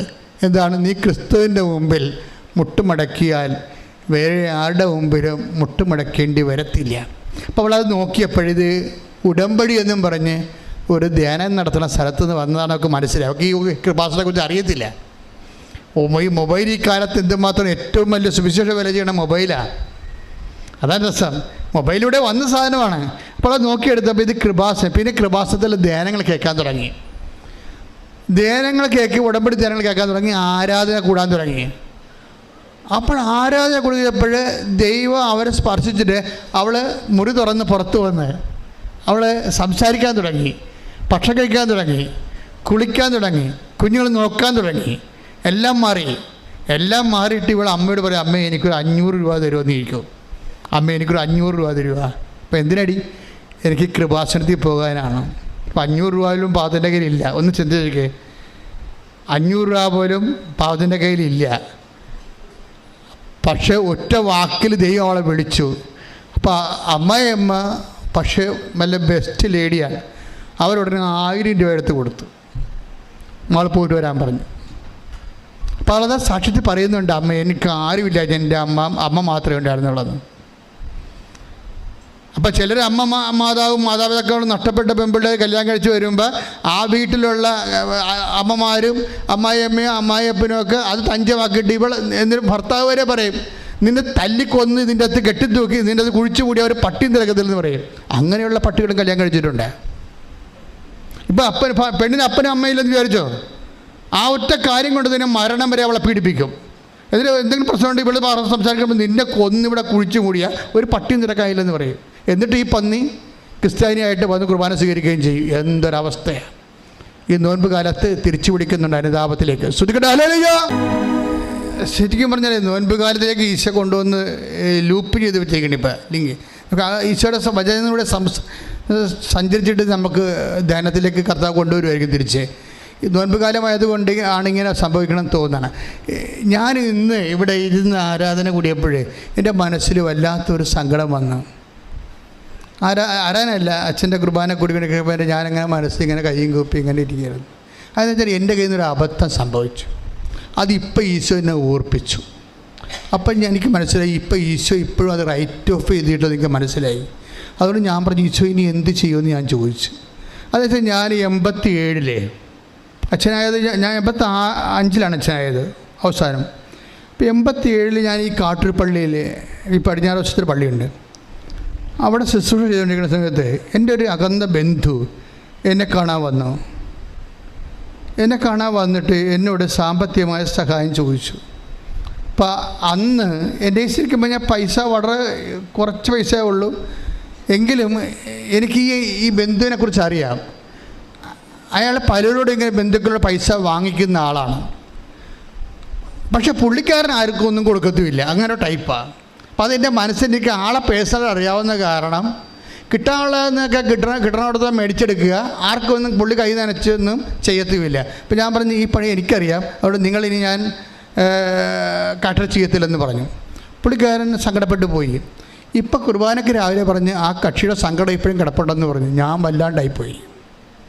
നോൻപ് കാലമല്ലേ, നമ്മൾ മറന്ന സാധനമൊക്കെ കർത്താവ് മറന്നിട്ടില്ല. ഞാൻ മറന്നു പോയതാണ്, പക്ഷെ കർത്താവ് മറന്നിട്ടില്ല.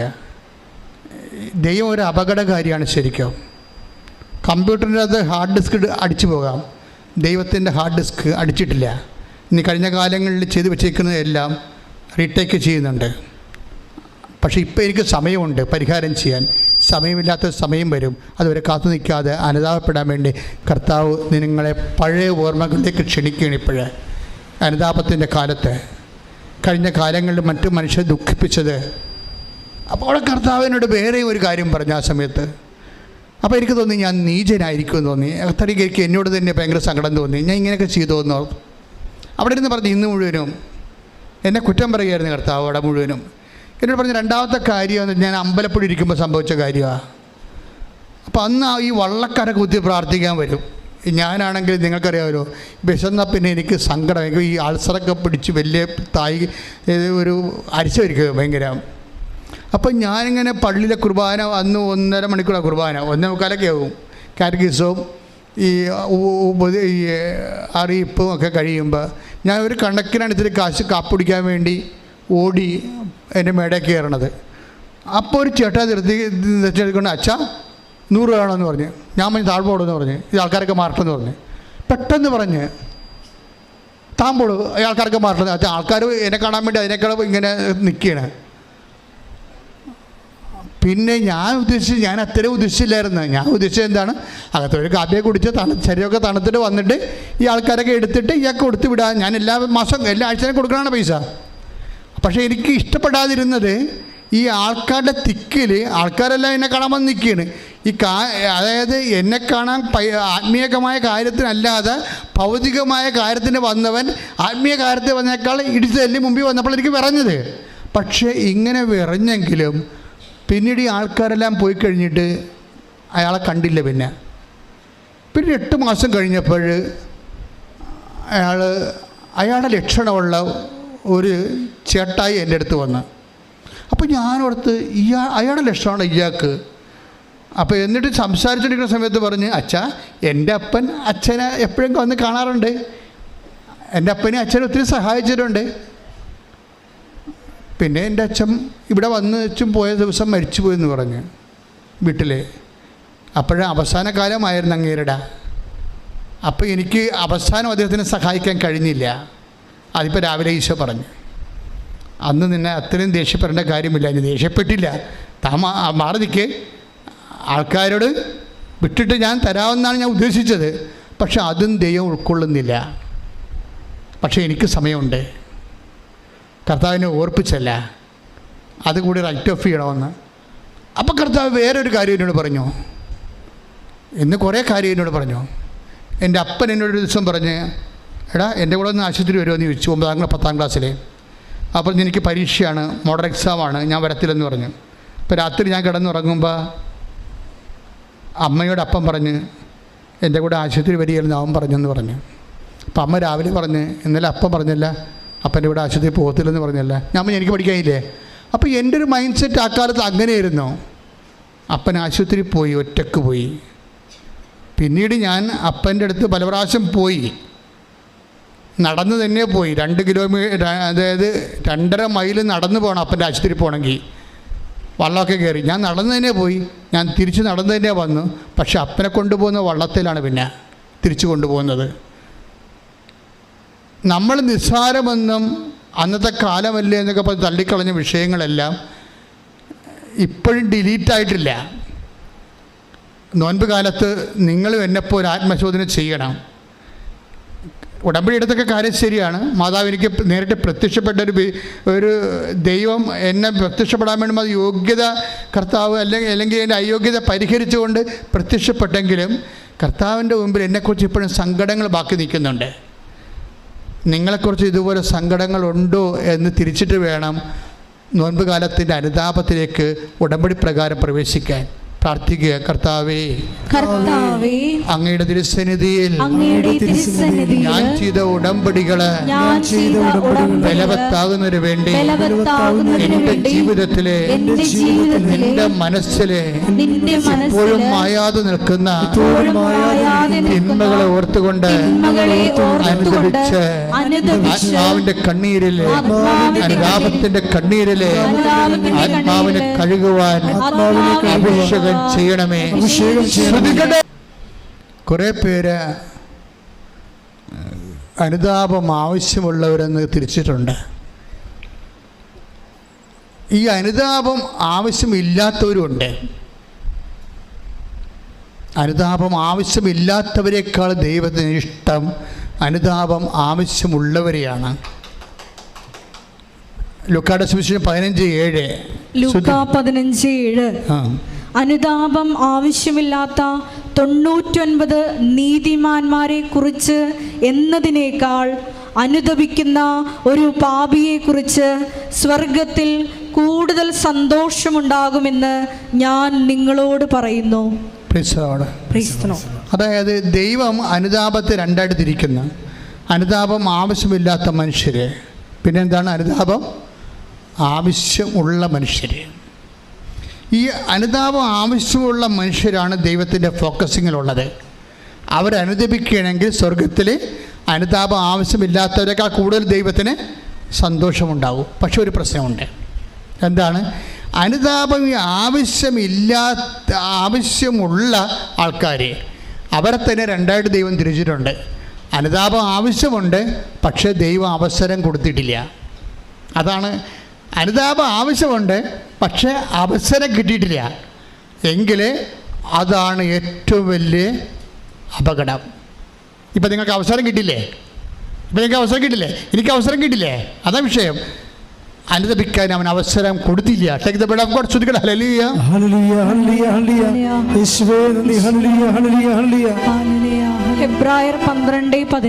ഹെബ്രായർ 12:17. പിന്നീട് അവകാശം പ്രാപിക്കാൻ ആഗ്രഹിച്ചപ്പോൾ അവൻ തിരസ്കരിക്കപ്പെട്ടുവെന്ന് നിങ്ങൾക്കറിയാമല്ലോ. യേശാവിന്റെ കാര്യമാ. കണ്ണീരോടെ അവൻ അത് ആഗ്രഹിച്ചെങ്കിലും അനുദപിക്കാൻ അവന് അവസരം ലഭിച്ചില്ല. ട്രാജഡി കണ്ട.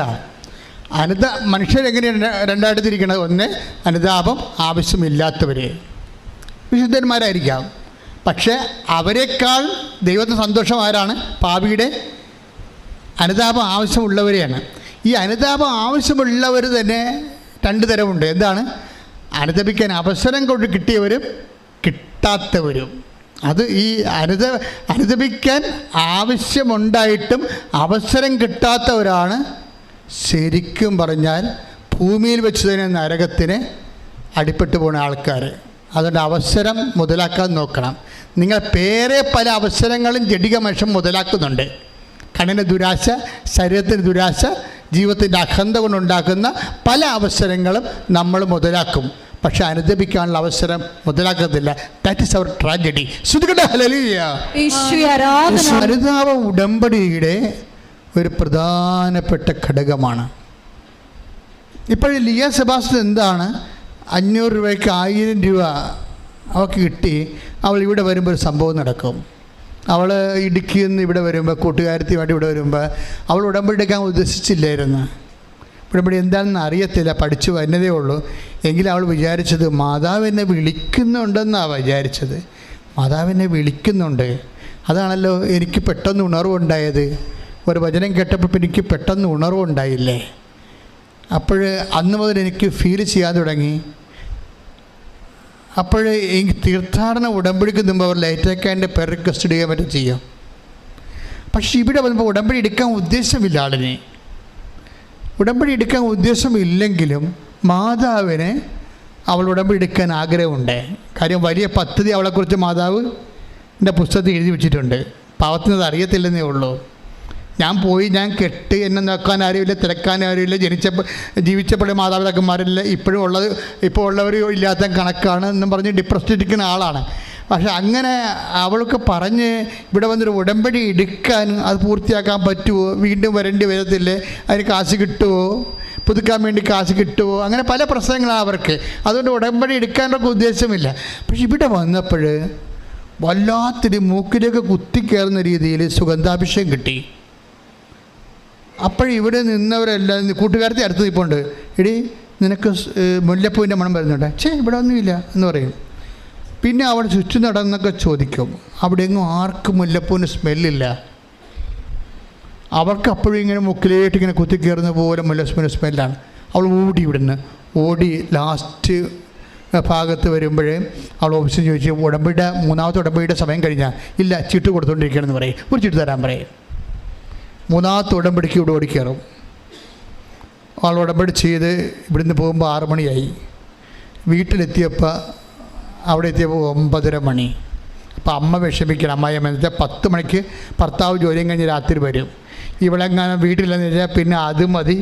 അപ്പോൾ ഇവൾ മുഴുവൻ പക്ഷേ ഇങ്ങനെ ഭർത്താവ് 10 മണിക്ക് വരണ മുമ്പ് വീട്ടിൽ കയറണമെന്ന് പറഞ്ഞ് പരവശം പിടിച്ച് ചെല്ലുമ്പോഴുണ്ട് അവളുടെ വീട്ടിൽ നിന്ന് അവൾ ഈ റോഡ് ബസ് ഇറങ്ങുന്ന സ്ഥലത്തുനിന്ന് പിന്നെ വീട്ടിലോട്ട് കുറേ നടന്നു പോകണം. അവിടെ ഓട്ടോറിക്ഷയൊക്കെ പോകും, പക്ഷേ റോഡ് പണി നടന്നുകൊണ്ടിരിക്കണ വണ്ടി പോകണില്ല. അപ്പോൾ അവിടെ നിന്ന് ഇരുട്ടത്ത് നടന്നു പോകണം. അപ്പോൾ എന്തുമാത്രം ഇൻവെസ്റ്റ്മെൻറ്റ് ചെയ്യേണ്ടെന്ന് നോക്കിയേ. പക്ഷേ എങ്കിലും ഇങ്ങനെ നടന്നു പോകും, ഭർത്താവ് ചവിട്ടി കീറുക എന്നൊക്കെ ഉള്ള വേദന ഉണ്ടെങ്കിലും അവൾ പറയണത് എൻ്റെ ഉള്ളിൽ അമ്മ ആ ഒരു ഭീതി തരുന്നില്ല, എനിക്ക് ഉള്ളിൽ ഭയങ്കര സന്തോഷമാണെന്ന്. ഈ ദൈവം ഇങ്ങനെ പൊതിയണ ഒരു പരിപാടിയുണ്ട്. അതായത് നമ്മുടെ സിറ്റുവേഷൻസ് മോശമാണെങ്കിലും അതിൻ്റെ ആവിയും പുകയും അറിയാതെ ഇങ്ങനെ ഒരു അഭിഷേകം ആന്തരികമായിട്ട് ഉടമ്പടി കിട്ടും. അത് ഇവർക്ക് ഫീൽ ചെയ്യുന്നുണ്ട്. അപ്പോൾ വന്നെടുത്ത് വെച്ച് കാണാം, അല്ലെങ്കിൽ അമ്മ കണ്ടോളൂ എന്ന് പറഞ്ഞുള്ള ധൈര്യം ആന്തരിക ധൈര്യം കിട്ടുന്നുണ്ട്. ആൾ വീട്ടിലെത്തുമ്പോഴുണ്ട് ഭർത്താവ് വരത്തില്ല. 5 മിനിറ്റ് കഴിഞ്ഞ് ഭർത്താവ് വന്നു. അമ്മ അത് കറക്റ്റ് ചെയ്ത് ഭയങ്കര കറക്ഷനാണ്, രസമാണ്. അമ്മയുടെ കൂടെ ജീവിക്കാൻ ഭയങ്കര രസമാണ്. അതായത് ഇവളെ വീട്ടിലെത്തിയിട്ട് 5 മിനിറ്റ് കഴിഞ്ഞാണ് ഭർത്താവ് ഇതൊന്നും അറിഞ്ഞിട്ടില്ല, കണ്ടിട്ടില്ല, കേട്ടിട്ട് ഒരു കുഴപ്പമില്ല. ദൈവം എന്ത് സുന്ദരമായിട്ട് പരിപാലിക്കും. നമ്മളുടെ മനസ്സിൻ്റെ വിഷമത്തിൻ്റെ കാരണം എന്താണോ അത് വെച്ച് കൂടെ നിന്ന്. ഇപ്പം ഞാനിപ്പോൾ ഇവരോടൊക്കെ പറയുന്നത്, കൃപാസന മാതാവ് ICUയിൽ പോകും, ഇൻ്റർവ്യൂവിന് പോകും, നീ എവിടെയാണ് പോണത് അവൻ്റെ കൂടെ വരും.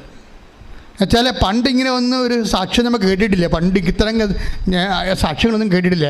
എവിടെയാണോ നിനക്ക് വിഷമം, ഏത് അവസ്ഥയിലാണോ നീ പോണത്, അവിടെ ഏതെങ്കിലും വിധത്തിൽ ആരെങ്കിലുമായിട്ട്, അത് എല്ലാ വേഷവും, ഡോക്ടറെങ്കിൽ ഡോക്ടർ, നേഴ്സെങ്കിൽ നേഴ്സ്, എഞ്ചിനീയർ ഇൻ്റർവ്യൂ എല്ലാ തരത്തിലും നിൻ്റെ കൂടെ വന്ന് നിന്നെ സഹായിക്കാൻ നിൽക്കുന്ന, നീ ആ സാക്ഷിയൊക്കെ മനസ്സിലാവും. എല്ലാ ദിവസവും മനുഷ്യരിങ്ങനെ ഓരോരോ കാര്യങ്ങൾ പറയുന്നുണ്ട്. സഞ്ചാരി മാതാവിൻ്റെ വ്യത്യസ്തങ്ങളായിട്ടുള്ള പകർച്ചകൾ, അനുഭവ പകർച്ചകൾ, ഭയങ്കരമാണ് സംഭവം. അപ്പോഴിത് ലിയാ സെബാസ്റ്റിന് കിട്ടിയത് സ്മെല്ലായിട്ടാണ് വന്നത്. അപ്പോൾ നിങ്ങളെ നയിക്കും ഇങ്ങനെ. അപ്പോൾ ഉടമ്പടി അവൾ വീട്ടിൽ ചെന്ന് ഉടമ്പടിയൊക്കെ ചെയ്തുകൊണ്ടിരിക്കുന്ന സമയത്ത് പെട്ടെന്ന് 2 ആഴ്ച കഴിഞ്ഞപ്പോൾ പെട്ടെന്നൊരു കൂട്ടുകാരത്തെ വിളിച്ച്, എടീ ഇങ്ങനെ ഒരു ഫോറിൻ ചാൻസ് ഉണ്ട്, നീ വരുന്നോ, ഞാൻ പോകുന്നെന്ന് പറഞ്ഞ്. അപ്പോൾ ഇവള് പറഞ്ഞ് എനിക്ക് ബയോഡേറ്റയും ഇല്ല, നിൻ്റെ ബയോഡേറ്റ എടുക്കാൻ പറഞ്ഞു, നിൻ്റെ പാസ്പോർട്ട് എടുക്കാൻ പറഞ്ഞു. അപ്പം ഞാൻ അങ്ങനെ ചിന്തിച്ചിട്ടില്ല, രാജ്യം വിട്ടു പോണ കാര്യം ചിന്തിച്ചിട്ടില്ലെന്ന് പറഞ്ഞത്. അതുകൊണ്ട് എനിക്ക് ബയോഡേറ്റയും ഇല്ല, പാസ്പോർട്ടും ഇല്ല. ഒന്ന് നോക്കിയേ, ബയോഡേറ്റയും ഇല്ല, പാസ്പോർട്ടും ഇല്ല, എന്തോ +2 മറ്റേ പഠിച്ചിരിക്കണമെന്ന് തോന്നാണ്. ആളിൻ്റെ ജീവിതം ഇപ്പോൾ ഒരു കുടുംബിനായിട്ട് ജീവിക്കുക, ഇവർക്ക് വേറെ സ്വപ്നങ്ങളൊന്നുമില്ല, കൂമ്പടഞ്ഞിരിക്കുന്ന ജീവിതമാണ്. ഇവിടുന്ന് മാതാവ് ഈ കൂമ്പ് കൊടുത്ത് നനച്ച് കിളിർപ്പിച്ചുകൊണ്ട് തന്നെ കാണണം. എന്ത് രസമാണ് കേൾക്കാൻ. അപ്പോൾ ഇവിടെ ഒരു ഏജൻസി വിളിക്കുമ്പോൾ അതിനെ ഏജൻസിയിട്ട് പോകും, ഇവിടെ ബയോഡേറ്റ കൊടുക്കും. അപ്പോൾ അതിന് 50,000 രൂപ വേണം. അപ്പോൾ കൂട്ടുകാരത്തേക്ക് 50,000 രൂപ സെറ്റാക്കി, അവൾക്ക് കൊടുക്കാൻ വേണ്ടി പൈസ കിട്ടിയില്ല. പക്ഷേ ഇവൾക്ക് വേറെ സ്ഥലത്തുനിന്ന് പൈസ കിട്ടി. പിന്നെ ഒരു 1,00,000 രൂപ വേണം, അതിനും കിട്ടി. അപ്പോഴേ ഇങ്ങനെ ഒരു ഉടമ്പടി അതിൻ്റെ 90 ദിവസം കഴിയുമ്പോൾ തന്നെ ഇവൾ വേറെ ഒരു രാജ്യത്തേക്ക് ആളെ കയറ്റി വിടുകയാണ്. അമ്മ ശ്രുതികട്ടെ, ഹല്ലേലൂയ.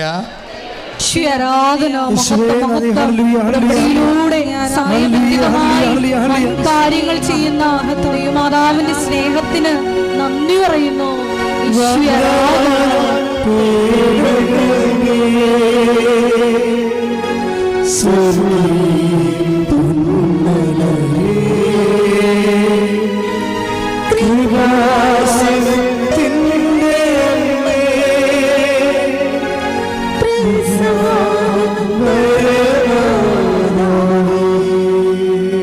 പരിശുദ്ധ പരമ ദിവ്യകാരുണ്യത്തിന് ആരാധനയും സ്തുതിയും പുകഴ്ചയും ഉണ്ടായിരിക്കട്ടെ. ഇതിന് ഇവൾക്ക് ഹെൽപ്പ് ചെയ്തിരിക്കുന്ന ഒരു വചനം, നിങ്ങളെ 0- അമ്മ നിങ്ങളുടെ ജീവിതം ഏറ്റെടുത്താൽ നിങ്ങളെ ഉയർത്തിക്കൊണ്ടുവരും. അങ്ങനൊരു വചനമുണ്ട്. ദൈവവചനമല്ല, അച്ഛൻ പറഞ്ഞതാണ്. എനിക്കിങ്ങനെ അമ്മ തോന്നിപ്പിക്കുന്നതാണല്ല, മനുഷ്യൻ്റെ ജീവിതത്തിലെ അമ്മ തോന്നിപ്പിക്കുന്ന ദൈവ വചനങ്ങളോട് സാരൂപ്യമുള്ള ദൈവവചനങ്ങളുടെ ജീവനും അതുപോലെ തന്നെ അതിൻ്റെ ഓജസ്സും അതിൻ്റെ ന്യൂക്ലിയസൊക്കെ വെച്ചിട്ട് ഞാൻ ഇന്നത്തെ ജീവിതവുമായിട്ട് ബന്ധപ്പെടുത്തി മാംസധാരണമാണ് നമ്മളിത് ചെയ്യണത്. അപ്പോൾ അമ്മ എന്താ പറഞ്ഞത്, നിങ്ങൾ 0- ആണെങ്കിലും അപ്പോൾ അവൾ 0- അവളുടെ ലൈഫ് മൊത്തം നോക്കുമ്പോൾ 0 അല്ല, 0- ഈ 0- നിന്ന് ഒരാളെ ഉയർത്തിക്കൊണ്ടുവന്നിട്ട് അവൾക്ക് അവളുടെ സ്വപ്നങ്ങൾക്ക് ചിറക് കൊടുത്തിട്ട് അവളെ ഇങ്ങനെ സ്വതന്ത്രമായിട്ട് അവളുടെ ജീവിത ലക്ഷ്യങ്ങളിലേക്ക് മാതാവ് പറത്തിക്കൊണ്ട് പോണ കാഴ്ച, ഇത് ഇപ്പോഴ് 100 മനുഷ്യരുടെ അനുഭവങ്ങളാണ്. ഞാനെന്താ ഇങ്ങനെ നിങ്ങളോട് സംസാരിക്കുന്നത് വെച്ച് കഴിഞ്ഞാൽ, ഒന്നും തീർന്നു പോയിട്ടില്ല, ഒന്നും തകർന്നു പോയിട്ടില്ല. അമ്മ ജീവിച്ചിരിക്കുന്നിടത്തോളം കാലം, അമ്മയുടെ മധ്യസ്ഥത്തിന് യേശു ചെവി കൊടുക്കുന്നിടത്തോളം കാലം എനിക്കും നിങ്ങൾക്കും ജീവിതമുണ്ട്. കൈയടിച്ച് ശ്രദ്ധിക്കണ്ടേ. അമ്മയുടെ സാന്നിധ്യത്തിന്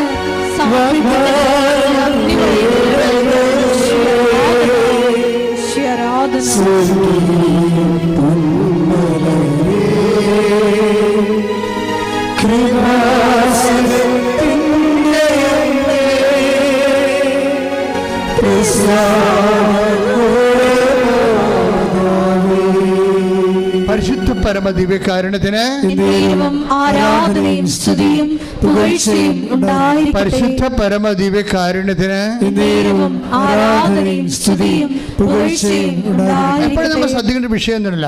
അതായത് ഇപ്പം എലിയാ സെബാസ്റ്റ്യൻ ലൈഫിൽ എന്താ സംഭവിച്ചത്? ദൈവം നമ്മളുടെ തകർച്ചയുടെ കാലത്തേക്ക് ഉപയോഗിക്കാൻ വേണ്ടി ചാരത്തി പൊതിഞ്ഞ് ഒരു തീക്കനൽ, വിശ്വാസ തീക്കനൽ സൂക്ഷിച്ചു വെച്ചിട്ടുണ്ട്. അതിൽ ഈ ഉടമ്പടി പ്രഭാഷണത്തിൻ്റെ കാറ്റ് വീഴ്ചയപ്പോൾ ആ ചാരം പറന്നു പോയിട്ട് വിശ്വാസത്തിൻ്റെ തീക്കനൽ ജ്വലിച്ച് കത്തി വന്ന്. ഇത് ഓരോ മനുഷ്യരുടെ ജീവിതത്തിലും വചനത്തിൻ്റെ രീതി അതാണ്. ഓരോ മനുഷ്യരുടെ, അതായത് ഇപ്പോൾ ഞാൻ ഞാൻ ഇത് വായിച്ചുകൊണ്ടിരിക്കുന്ന സമയത്ത് പെട്ടെന്ന് എൻ്റെ മനസ്സിൽ വന്ന് റോമ 11:4. 11:4 മുമ്പൊന്ന് വായിച്ചേ.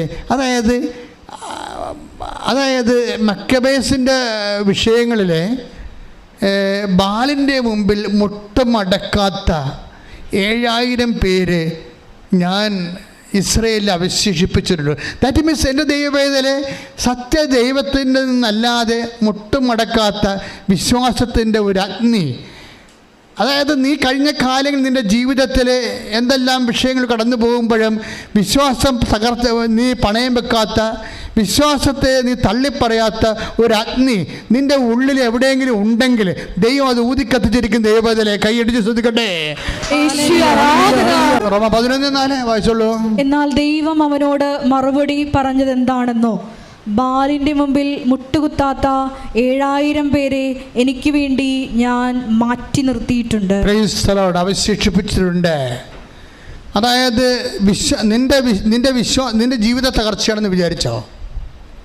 രോഗം വന്ന് നീ തകർന്നു പോയി, കടം കയറി നീ മുടിഞ്ഞു പോയി, കുടുംബത്തിൽ സമാധാനം, മദ്യപാനവും തകർച്ചയും വന്നു. ചിലപ്പോൾ പല കുർബാനകൾ നീ മുടങ്ങിക്കാണും. ചിലപ്പോൾ എന്തിനാ പ്രാർത്ഥിച്ചിട്ട് ഇപ്പം ഈ കാലത്ത് ബലമൊന്നും കിട്ടണില്ല മനസ്സിടിഞ്ഞ് കാണും. അപ്പോൾ ഓർക്ക് ദൈവവേദന എപ്പോഴെങ്കിലും ഒന്ന് കൃപാസനത്തിൽ പോകണം, എല്ലാം അമ്മ ശരിയാക്കും എന്നൊരു ചിന്ത നിൻ്റെ മുമ്പിലുണ്ടെങ്കിൽ അത് നിൻ്റെ വിശ്വാസമാണ്, അതിൻ്റെ പ്രത്യാശയാണ്. സാഹചര്യങ്ങളുടെയും സങ്കടങ്ങളുടെയും മേൽ മുട്ടുമടക്കാത്ത നിൻ്റെ വിശ്വാസത്തിൻ്റെ അവശേഷിപ്പിക്കുന്ന കണികയാണ്. ആ ദൈവം അവശേഷിപ്പിക്കാൻ നിന്നെ രക്ഷിക്കാൻ വേണ്ടി ദൈവം നിൻ്റെ ഉള്ളിൽ സൂക്ഷിച്ചിരിക്കുന്നതാണെന്ന് ഓർത്തുകൊണ്ട് ശ്രദ്ധിക്കട്ടെ. തകർച്ചയുടെ കാലത്ത് രക്ഷപ്പെടാനുള്ള മാർഗം എന്താ ബൈബിൾ പറയണത്? നിന്നിൽ അവശേഷിപ്പിച്ചിരിക്കണത് എന്താണെന്ന് നോക്കണം. ദൈവം ബാലിൻ്റെ മുമ്പിൽ മുട്ടുമടക്കാത്ത 7000 പേരെ ഞാൻ ഇസ്രയേലിൽ അവശേഷിപ്പിച്ചിട്ടുണ്ട്. അവരുടെ ആയിരിക്കും ഇസ്രയേലിൻ്റെ വീണ്ടെടുപ്പ് നടക്കാൻ പോണത്. ദൈവമേ, എൻ്റെയും നിൻ്റെയും തകർച്ചയിൽ നിന്ന് ദൈവം നിന്നെ വീണ്ടെടുക്കണത് നീ വിശ്വാസത്തിൻ്റെ പേരിൽ. ചിലപ്പോൾ ദൈവസ്നേഹമായിരിക്കും അവശേഷിപ്പിച്ചിരിക്കണത്. നിനക്ക് തകർച്ചയുണ്ട്, രോഗമുണ്ടെങ്കിൽ ഇപ്പോഴും നിനക്ക് വിശ്വാസം അവശേഷിച്ചിട്ടുണ്ടല്ലേ? നിനക്ക് തകർച്ചയുണ്ട്, രോഗമുണ്ട്, വീട്ടിൽ കുടുംബത്തിൽ സമാധാനം ഇല്ലെങ്കിലും നിൻ്റെ പള്ളിയിലെ പോക്ക്, കുർബാനക്കട നീ മുടക്കിയിട്ടില്ല, ദൈവം എന്നുള്ള വിളി നീ മുടക്കിയിട്ടില്ല. അത് അവശേഷിപ്പിച്ചിരിക്കണതാ. നിനക്ക് കടമുണ്ട്, അതുപോലെ തന്നെ രോഗങ്ങളുണ്ടെങ്കിലും നിന്റെ ദാനധർമ്മം നീ മുടക്കിയിട്ടില്ല. അതായത് നിനക്ക് തകർച്ചയുണ്ട്, നിനക്ക് കടമാണ്, കടത്തുമേ കടമാണ്, എങ്കിലും ആരെങ്കിലും എന്തെന്ന് ചോദിച്ചാൽ നീ നിൻ്റെ കയ്യിലുള്ളത് കൊടുക്കും, നീ അവശേഷിപ്പിച്ചില്ല. അതാണ് സ്മിർനായിലെ സഭയ്ക്ക് പറയണത്. അതായത് നീ നിന്നിൽ അവശേഷിപ്പിച്ചിരിക്കുന്നതിന് വെളിപാട് 3:2 എടുത്ത് ശ്രുതികട.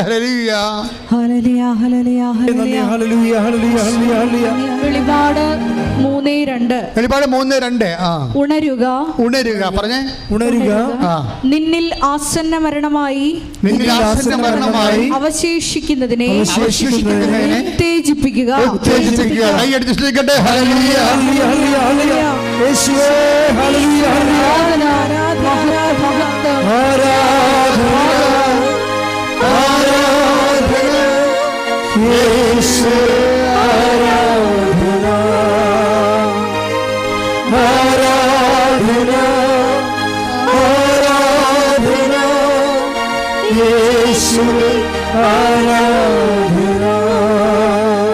സെബാസ്റ്റിൻ്റെ ഈ ഡിപ്രഷൻ്റെ കാലത്ത് അവിടെ ഉള്ളിൽ അവശേഷിപ്പിച്ചത് എന്താണ്? ഈശോയെക്കുറിച്ചുള്ള ഒരു വിശ്വാസം. ചിലപ്പോൾ നിങ്ങൾക്ക് ദൈവസ്നേഹമായിരിക്കും, ചിലപ്പോൾ നിങ്ങൾ ദാനധർമ്മമായിരിക്കും. ഞാൻ ഇവിടെ രാവിലെ അച്ഛൻ ധ്യാനം നടത്തുന്ന സമയത്ത് ഞാൻ പെട്ടെന്നൊന്നും തൂങ്ങിപ്പോയി. അപ്പോൾ ഞാൻ തൂങ്ങിയപ്പോൾ എനിക്ക് ചെറിയ ബുദ്ധിമുട്ട് തോന്നിയില്ലേ? അപ്പോൾ ജോമൾ എന്നെ വിളിച്ചെഴുന്നേൽപ്പിച്ചായിരുന്നു. അപ്പോൾ ഞാൻ ബൈബിൾ എടുത്ത് നോക്കിയപ്പോൾ പ്രഭാഷകനാണ് കിടക്കണത്. എനിക്ക് കിട്ടിയ വചനം ഇതാണ്: ദാനധർമ്മം ചെയ്യുന്നവൻ പാപത്തിൽ നിന്ന് മോചനം നേടിയിരിക്കുന്നുവെന്നാണ്. പ്രഭാഷകൻ 3:30. 3:30. ഓക്കെ. ജലം ജ്വലിക്കുന്ന അഗ്നിയെ കെടുത്തുന്നത് പോലെ. പറഞ്ഞ ജലം ജ്വലിക്കുന്ന അഗ്നിയെ കെടുത്തുന്നത് പോലെ ദാനധർമ്മം പാപത്തിന് പരിഹാരമാണ്. അതായത് അപ്പം ഞാൻ ഓർത്ത്, ദൈവമേ, ഉടമ്പടിയിൽ എന്തുമാത്രം മനുഷ്യരാണ് ദാനധർമ്മങ്ങൾ ചെയ്യുന്നത്. നോൻപ് കാലത്ത് ഏറ്റവും നമുക്ക് ചെയ്യാൻ പറ്റുന്ന കാര്യങ്ങളാണ്. പക്ഷേ എപ്പോഴും നമ്മൾ ആ ദാനധർമ്മത്തിൻ്റെ ഒരു രഹസ്യാത്മകത ഉണ്ട്. അതുപോലെ തന്നെ അത് കൊടുക്കുന്ന അർഹതപ്പെട്ട ആളായിരിക്കണം. അങ്ങനെ കുറച്ച് കാര്യങ്ങളുണ്ട്. എങ്കിലും ഈ നോൻപ് കാലത്തിൻ്റെ അരൂപി നിങ്ങളുടെ ഉടമ്പടിയെ, സാധാരണ കാലത്തെ ഉടമ്പടിയേക്കാളും നോൻപ് കാലത്തെ ഉടമ്പടിയെ ജ്വലിപ്പിക്കാനുള്ള സാധ്യത അതായത് ഒരു മനുഷ്യന് ദൈവാനുഗ്രഹം നിറയേണ്ട ഒത്തിരി കാര്യങ്ങൾ ശ്രദ്ധയോടെയും അർത്ഥവത്തായിട്ടും ചെയ്യാൻ പറ്റിയ ഒരു അനുയോജ്യമായൊരു കാലമാണ് നോൻപ് കാലം. പാപം ചെയ്തിട്ട് പിന്നെ ദാനധർമ്മം ചെയ്യാം, പാപം ചെയ്തിട്ട് പിന്നെ ദാനധർമ്മം ചെയ്യാം, പരിഹാരമാകുമ്പോൾ എന്നല്ല. ഇപ്പം പേപ്പട്ടി കടിച്ചാൽ ഇപ്പം ഞങ്ങളുടെ കപ്പേരുടെ പൂച്ച കടിച്ചെന്നാണ്. ഈ ആൾക്കാരെ അങ്ങനെ പൂച്ച കൈകൊണ്ട് ഓടിക്കാൻ പോയി, വല്ല പരിപാടി കൊണ്ടാ ആ പൂച്ച കയറി മാന്തി. ഡോക്ടറെ അടുത്ത് ചെന്നപ്പോൾ ഡോക്ടർ പറഞ്ഞ് 14 കുത്തെടുക്കണം, പൂച്ച കടിച്ചാലും പട്ട് കടിച്ചാലും 14 കുത്തെടുക്കണമെന്ന് പറഞ്ഞു. ഞാൻ പറഞ്ഞു ഒന്നെടുത്താൽ മതി പറഞ്ഞു. കപ്പേൻ്റെ അടുത്ത് കപ്പേരോടെ ചെന്ന് പറഞ്ഞ് 14 കുത്ത് കത്തണമെന്ന് പറഞ്ഞു.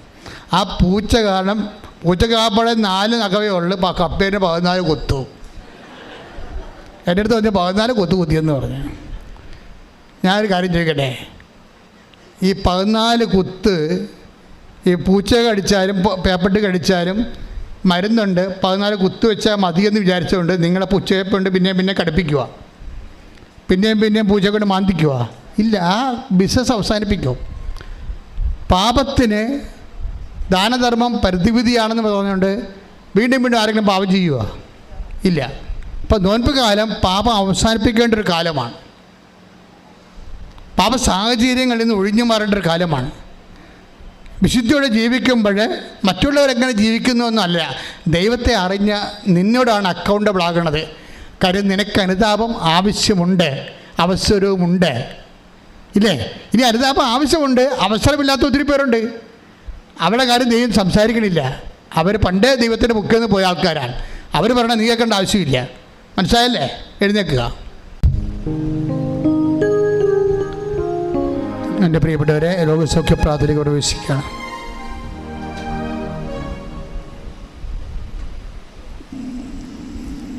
വളരെ ഹൃദയതയോടുകൂടി ഈശോ നമ്മോട് സംസാരിച്ച ഒരു ദിവസമാണ്. നമ്മുടെ ജീവിതത്തെയും നോയമ്പ് കാലത്തെയും കണക്കിലെടുത്തുകൊണ്ട് കർത്താവ് നമുക്ക് ഉപദേശം നൽകിയത് അനുതാപത്തിൻ്റെ അവസരത്തിനൊത്ത് നിങ്ങൾ ഉയർന്ന് ദൈവത്തിൻ്റെ ഉള്ളിൽ നിങ്ങളെക്കുറിച്ച് സ്വർഗം സന്തോഷിക്കേണ്ട ഒരു കാലമാണിത്. കർത്താവേ, മക്കൾ സ്തുതിക്കട്ടെ. കർത്താവിൻ്റെ ഉന്നതമായ നാമത്തിന് സ്വസ്ഥം ചെയ്യുന്നു. കർത്താവ് നിന്റെ വിശുദ്ധ പൗരോഹിത്യത്തെ മഹത്വപ്പെടുത്തണമേ. കർത്താവ് സഭയിലുള്ള സാന്നിധ്യം പ്രകടമാക്കണമേ. കർത്താവ് നിന്റെ വിശുദ്ധ പൗരോഹിത്യത്തെ മഹത്വപ്പെടുത്തണമേ. ഈശോ നിന്റെ തിരുമുറിവാകുന്ന വലത് കരം, ആണിപ്പെടുത്താടുന്ന അത്ഭുത കരം ഓരോ മകൻ്റെ മേലും ഓരോ മകളുടെ മേലും വെക്കണമേ എന്ന് പ്രാർത്ഥിക്കുന്നു. കർത്താവിൻ്റെ കരുണ നിങ്ങൾക്ക് ആവശ്യിക്കട്ടെ. കർത്താവിൻ്റെ വിശുദ്ധ രക്തം നിങ്ങൾക്ക് തളിക്കപ്പെടട്ടെ. ശ്രദ്ധിക്കട്ടെ, കർത്താവിൻ്റെ വിശുദ്ധ രക്തം നിങ്ങൾക്ക് തളിക്കപ്പെടട്ടെ.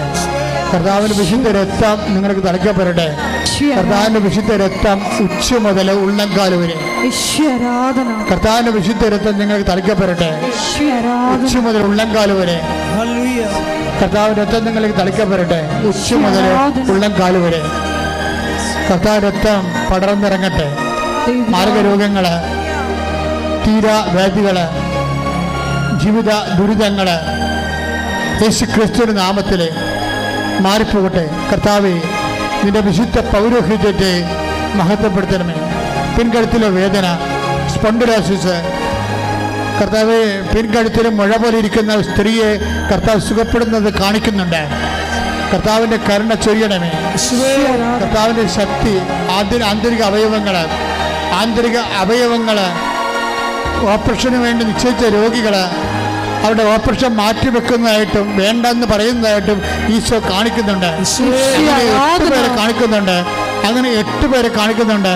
കർത്താവ് തളർന്നുപോയ കൈകൾ, ബ്ലോക്കായിട്ടുള്ള ശ്വാസകോശങ്ങൾ, കർത്താവ് പതിര, ചുരുങ്ങുന്ന പതിര, വലുതാകുന്ന ഷ്രിങ്ക് ചെയ്യുന്ന കിഡ്നികൾ, ചെറുതാകുന്ന കിഡ്നികൾ, ചെറുതാകുന്ന ശ്വാസകോശങ്ങൾ, കർത്താവ് ശരീരത്തിലെ ബ്ലോക്കുകൾ, സിസ്റ്റുകൾ, കർത്താവ് തലച്ചോറിൻ്റെ ബ്ലോക്കുകൾ, കർത്താവ് അങ്ങയുടെ തിരുസരി സാധിച്ച് പ്രാർത്ഥിക്കുന്നു.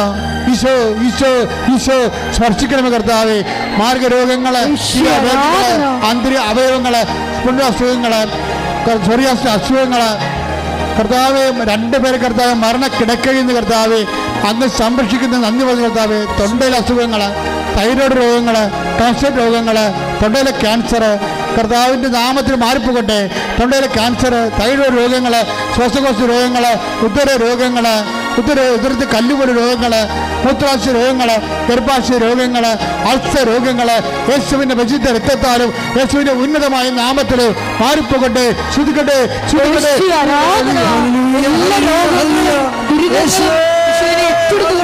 സന്തോഷമായിരിക്കണം. കർത്താവ് ഇത്രയും വചനങ്ങൾ നൽകിയിട്ടുണ്ടെങ്കിൽ നിലനിൽപ്പിൻ്റെ വരമാണ് ഈശോ നൽകിയത്. അനുതാപിക്കുന്ന ആൾക്കാരെ കർത്താവ് പലതായിട്ട് തിരിച്ചു. ആവശ്യമില്ലാത്തവരുണ്ട്, ആവശ്യമുള്ളവരുണ്ട്, ആവശ്യമുള്ളവർക്ക് അവസരമുള്ളവരുണ്ട്, അവസരമില്ലാത്തവരുണ്ട്. ഇതെല്ലാം കർത്താവ് തിരിച്ചത് അടുത്തറിയുന്നതുകൊണ്ടാണ് നിങ്ങൾ ഓർക്കണം. അതുകൊണ്ട് തന്നെ അനുതാപത്തിലേക്ക് കടന്നു വരാൻ വേണ്ടി നമ്മൾ പ്രാർത്ഥിക്കുന്നു. ഇപ്പോഴേ നമ്മൾ പ്രാർത്ഥിക്കാൻ പോകുന്ന വിഷയങ്ങൾ, ഒത്തിരിയേറെ മക്കൾ ഭൗതികമായ സാഹചര്യത്തിൽ ഞെരുങ്ങുന്നവരുണ്ട്, ജോലിയില്ലാത്തവരുണ്ട്, ജപ്തി നടപടി നേരിടാൻ പോകുന്നവരുണ്ട്, ലേലത്തിൽ വസ്തുക്കൾ വെച്ചു പോയവരുണ്ട്, കർത്താവ് വിദേശങ്ങളിലേക്ക് പോകാൻ ആഗ്രഹിച്ചിട്ട് പോകാൻ പറ്റാതെ തോറ്റുപോയവരുണ്ട്, പരീക്ഷയ്ക്ക് പണം കൊടുത്ത് കിട്ടാത്തവരുണ്ട്, പണം കൊടുക്കാൻ ഇല്ലാത്തവരുണ്ട്, തിരിച്ചു പോരാൻ പറ്റാത്തവരുണ്ട്. ഇങ്ങനെ വ്യത്യസ്തങ്ങളായ മേഖലകൾ. നാട്ടിൽ തൊഴിൽ അന്വേഷിക്കുന്നവരുണ്ട്, നാട്ടിൽ തൊഴിലിൻ്റെ പരീക്ഷ എഴുതിയവരുണ്ട്, അതുപോലെ തന്നെ വിവാഹ തടസ്സമുള്ളവരുണ്ട്, വിവാഹത്തിന് മക്കളില്ലാത്തവരുണ്ട്, ഭാര്യ ഭർത്താക്കന്മാർ വേർപിരിഞ്ഞ് ജീവിക്കുന്നവരുണ്ട്, ഒരുമിച്ച് ജീവിക്കാൻ ആഗ്രഹിക്കുന്നവരുണ്ട്, മക്കൾക്ക് വേണ്ടി കേസ് കൊടുത്തിരിക്കുന്നവരുണ്ട്, വീടില്ലാത്തവരുണ്ട്, സ്ഥലമില്ലാത്തവരുണ്ട്, അതുപോലെ തന്നെ ഉറഞ്ഞ വീട്ടിൽ താമസിക്കുന്നവരുണ്ട്, കലഹങ്ങളുള്ള വീടുകളുണ്ട്, അയൽവാസികൾ ഭിന്നതയുള്ള വീടുണ്ട്, കേസുള്ള വീടുകളുണ്ട്. എല്ലാ മേഖലകളിലേക്കും ദൈവത്തിൻ്റെ കരുത്ത്, ദൈവത്തിൻ്റെ കൃപ, കർത്താവിൻ്റെ വിടുതൽ പ്രാപിക്കട്ടെ. ശ്രദ്ധിക്കട്ടെ.